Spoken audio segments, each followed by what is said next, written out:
Hi, welcome to our channel where we share the most intriguing stories.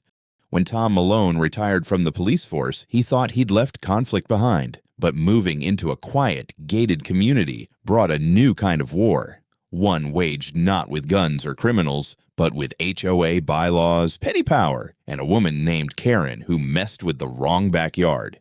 Tom Malone had never imagined retirement would bring him into a battlefield of suburban politics, but moving into the quiet, gated community of Clearview Heights proved otherwise. A decorated former police officer, Tom had served over 2 decades on the force in Charlotte, North Carolina, eventually rising to the rank of lieutenant before deciding to trade the constant buzz of sirens for the chirping of birds. At 45, he was sharp-eyed, broad-shouldered, and carried himself with calm confidence. A man used to handling pressure, but now craving peace. Clearview Heights seemed like the perfect choice. Nestled between rows of stately maples and manicured lawns, his new home sat on a corner lot with a large backyard, ideal for barbecues and quiet evenings. The house itself was a handsome brick colonial with navy shutters, complete with a wraparound porch and a detached garage that he planned to convert into a workshop. The HOA was something he was aware of, a mild annoyance perhaps,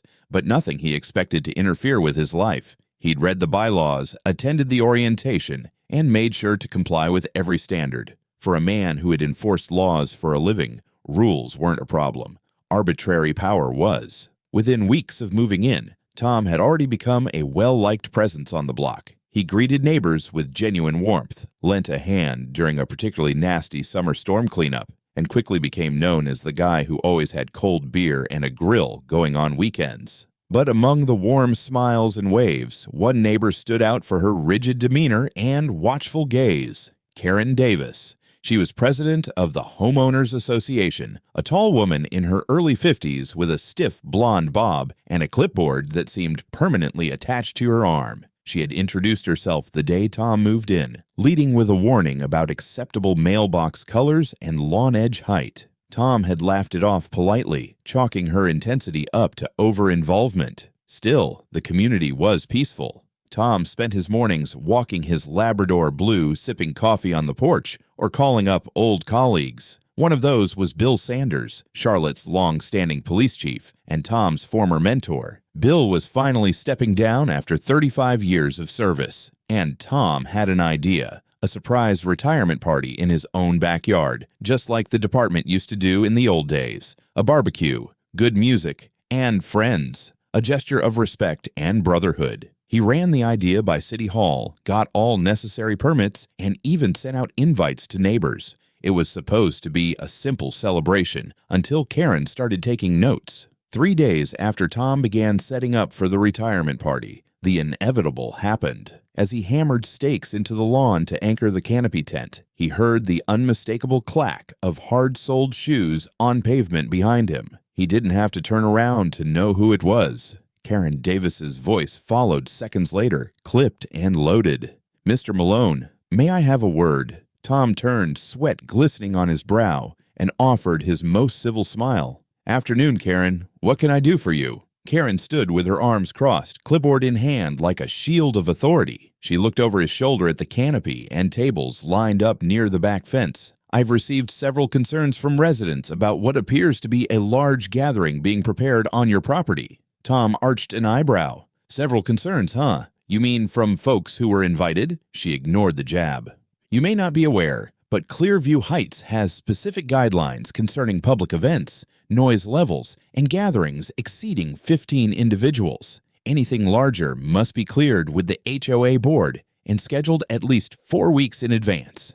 "I appreciate the heads up," Tom said calmly, "but I already cleared the event with City Hall. I've got the permit for the tent, temporary parking accommodations, and yes, there'll be some music and grilling. It's a private party on private property. Nothing illegal or disruptive." Karen clicked her pen. "City permits do not supersede HOA regulations. This isn't just about legality, Mr. Malone. It's about maintaining community standards." Tom leaned against the post, unbothered. This community also values public service. The man I'm honoring kept this city safe for decades. There won't be any disruptions, just hot dogs, laughter, and a few retired officers sharing war stories. Her eyes narrowed slightly. "You can't expect special treatment because of your past profession." "No, ma'am," Tom replied, his tone cooling.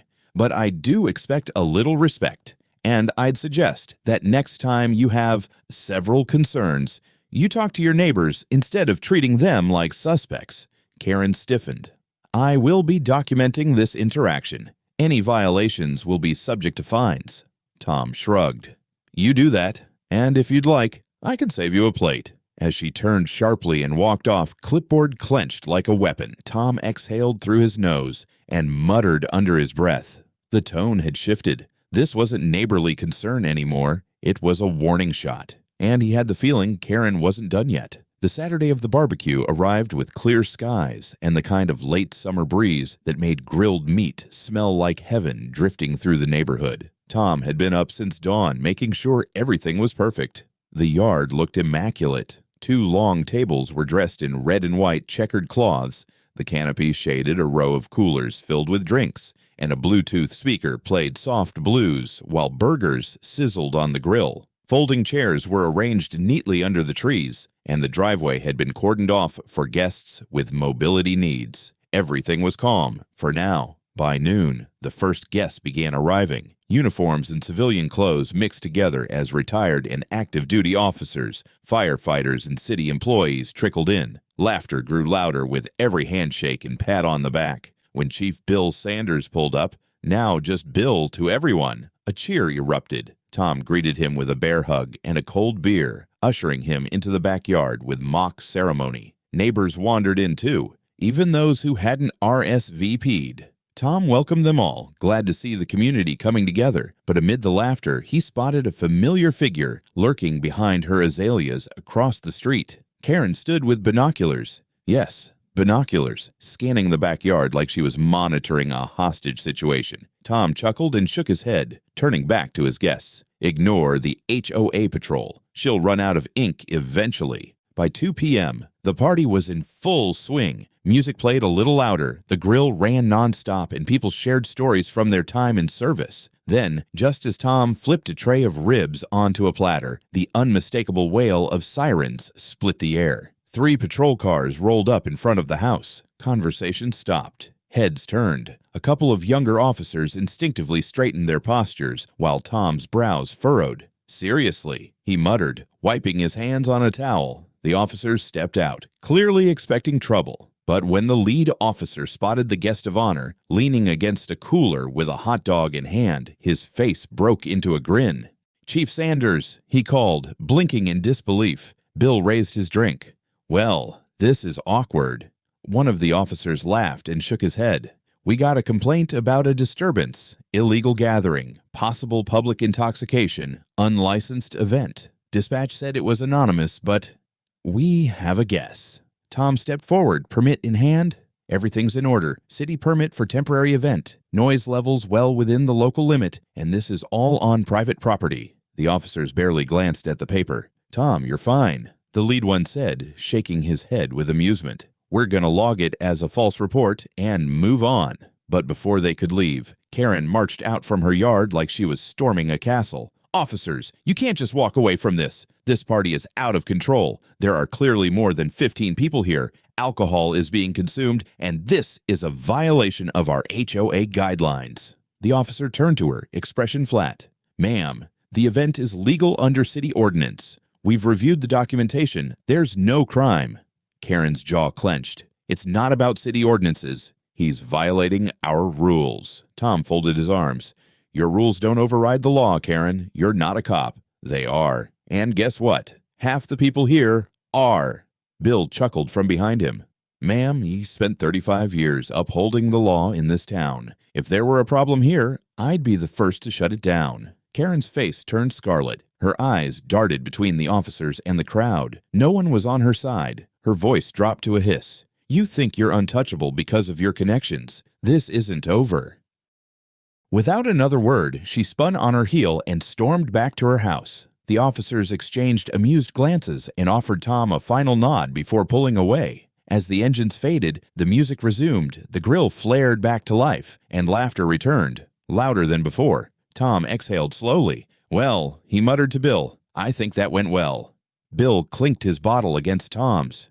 "You've still got it, kid, but something tells me the HOA queen won't let this go."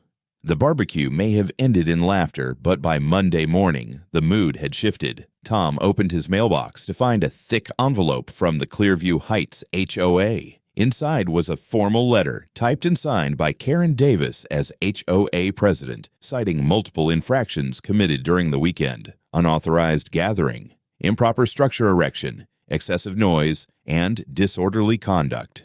Attached was an invoice, a $5,000 fine. Tom let out a low whistle as he flipped through the packet. There were also demands: remove the canopy within 48 hours, cease all unsanctioned events, and appear before the HOA board for a disciplinary hearing. Tom sat down at his kitchen table. The letter spread out in front of him like a bad joke. He had already dismantled the canopy, as planned, and his event had been permitted by the city. The accusations were baseless, but the tone of the letter was aggressive, almost threatening.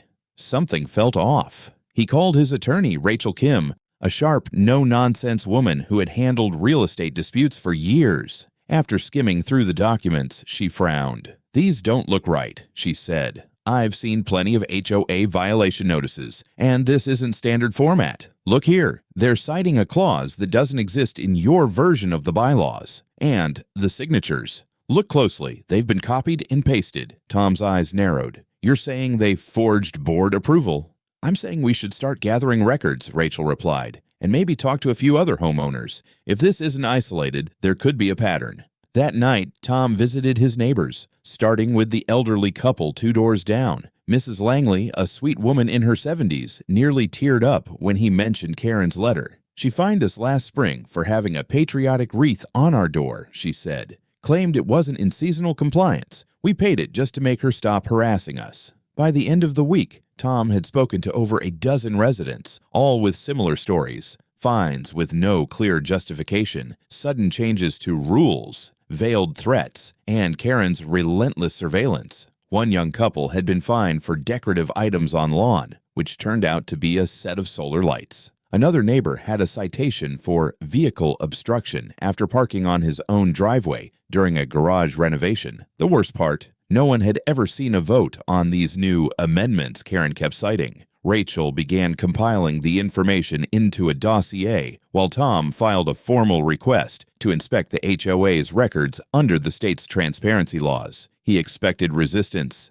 and he got it. A curt email from Karen informed him that all documents were internal and could not be released to a non-board member. "Now she's stonewalling," Rachel said. "Classic move when there's something to hide." As if on cue, another envelope arrived at Tom's door, this time from a lawyer representing the HOA. The letter was heavy-handed, accusing him of harassment, undermining the authority of the board, and threatening legal action if he continued to disrupt community harmony. Tom read the letter twice, then calmly fed it into his shredder. "All right, Karen," he muttered. "If you want war, I've got the ammo." Tom didn't waste time. With Rachel leading the legal front, he began what he jokingly called Operation Boomerang, not just defending himself, but exposing Karen's entire reign of HOA abuse. The first step was submitting a formal complaint to the County Office of Consumer Affairs. Along with it, Rachel attached the growing evidence: suspiciously formatted fines, contradictory bylaws, and statements from residents about threats and coercion. Within days, the county opened an investigation. But Tom wasn't done. He reached out to an old friend from his time on the force, Detective Leon Mercado, now working white-collar crimes for the county sheriff's department. Leon agreed to look into financial mismanagement and document fraud within the HOA. After all, Karen wasn't just harassing residents. She was issuing fines and allegedly spending HOA money without oversight. Things began moving fast. A subpoena for HOA bank records revealed irregularities: large ATM withdrawals, purchases unrelated to community upkeep, and checks written out to cash. One entry was especially damning: a $1,200 reimbursement for landscaping enhancement consultation, dated the same week Karen had posted pictures online of her newly renovated backyard. Meanwhile, the HOA board, or what was left of it, started crumbling under pressure. Tom managed to speak to one former board member, a man named Greg, who had resigned months earlier. Karen ran the whole thing like a dictatorship, Greg confessed. She'd bully people into silence, rewrite policies without votes, and threaten anyone who challenged her with made-up fines. I got out before she dragged me down with her. With every new document, Rachel grew more confident. She's not just violating HOA regulations, she's committing actual crimes, she said. Fraud, embezzlement, intimidation. We can build a serious case. Tom hosted a private meeting in his backyard. This time, not a party, but a quiet strategy session with 10 neighbors, each of whom had been wronged by Karen. They shared stories, signed affidavits, and agreed to testify if needed. One man, a disabled veteran, revealed that Karen had tried to force him to remove his service flag, citing visual clutter. Not anymore, Tom said. We're done being quiet. Word of the investigation began to spread, and Karen's behavior grew erratic. She was seen walking the neighborhood at odd hours, snapping photos, confronting residents, and loudly accusing Tom of sabotaging the HOA. She even filed a restraining order against him, claiming he was stalking her, which was swiftly dismissed due to lack of evidence. Leon and Rachel coordinated with the county's legal office to file a joint complaint, not just civil, but criminal. They had everything: forged signatures, false fines, bank fraud, witness testimony, and misuse of HOA authority.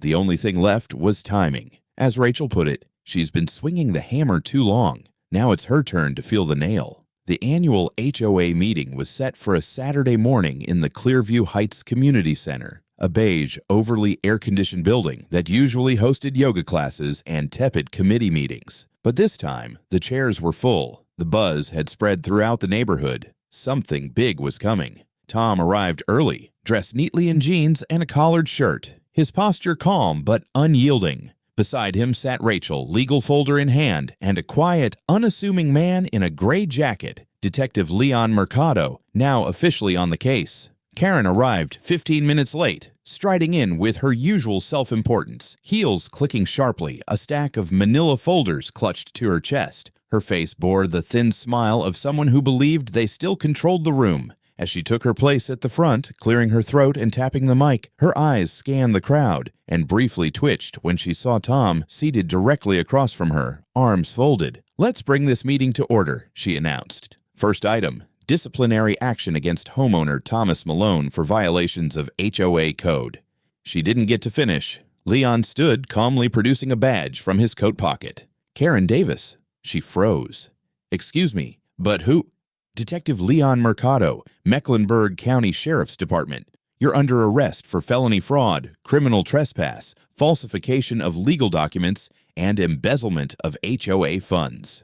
The room erupted into stunned murmurs and gasps. Karen blinked rapidly, as if her world had just been tilted sideways. "You can't be serious. This is ridiculous. These people are just bitter rule breakers. This is a setup." Leon remained stone-faced. "We have witness statements, financial records, forged documents with your handwriting, and a history of abuse of authority. You can contest it in court." When the handcuffs clicked around her wrist, Karen lost all composure. "This is a mistake. I run this neighborhood." Tom stood slowly, locking eyes with her as two deputies escorted her toward the door. "Not anymore," he said evenly.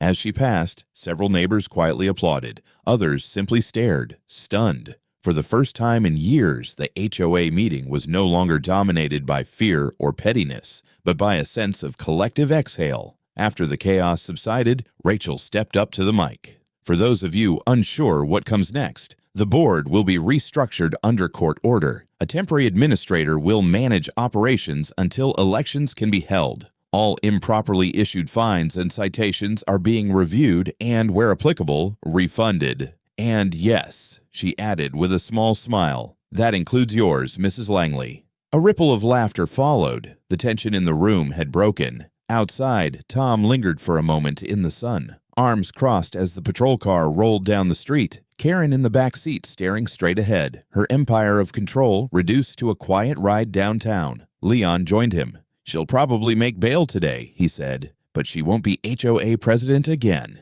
That's done." Tom nodded. "That's all I needed." As they watched the cruiser disappear beyond the cul-de-sac, neighbors began to emerge from the building behind them, not with questions or complaints, but with smiles, handshakes, and thanks. For For the first time since moving in, Tom truly felt like he belonged. The weeks that followed brought a quiet transformation to Clearview Heights. Without Karen's iron grip on the HOA, the community began to breathe again. A temporary oversight committee was formed, made up of residents who actually listened and cared, including Greg, the former board member, and a few others who had once stayed silent out of fear. The new leadership focused on transparency, fairness, and most of all, rebuilding trust. Tom was asked repeatedly to join the new board, but he politely declined every time. "I've had my fill of badges and politics," he said with a smile. "I just want to enjoy my backyard and grill in peace." Karen's trial was scheduled for the following spring.